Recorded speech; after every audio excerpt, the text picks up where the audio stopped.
सध्या राज्यभर दहीहंडीची धूम पाहायला मिळते।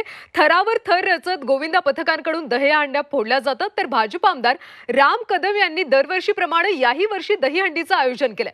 भव्य दिव्य अशा या दहीहंडीची गेल्या 2 दिवसांपासून तयारी सुरू होती।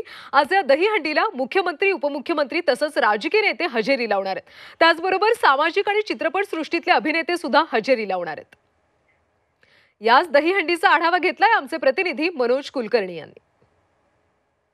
मुंबईत आज दहीहंडीचा जल्लोष सर्वत्र पाहायला मिळतोय। मी आहे आता घाटकोपर या ठिकाणी आणि घाटकोपर या ठिकाणी गेल्या काही वर्षापासून नावाजलेली आमदार राम कदम यांची ही दहीहंडी आहे आणि त्याची तयारी सुरू झाल्याचं पाहायला मिळतंय। दरवर्षाप्रमाणे यावर्षी सुद्धा आम्ही पारंपरिक पद्धतीने हा गोविंदा पथक आम्ही घाटकोपर नगरीमध्ये आमदार राम कदम साहेब यांच्या नियोजनाखाली मार्गदर्शनाखाली होतोय।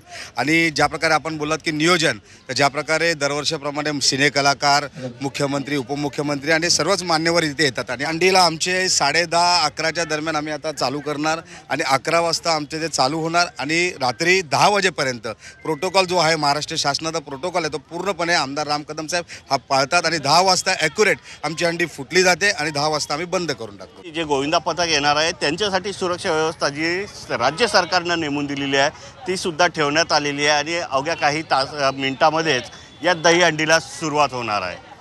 व्हिडिओ जर्नलिस्ट प्रकाश चव्हाण, मनोज कुलकर्णी, जी 24 तास, मुंबई।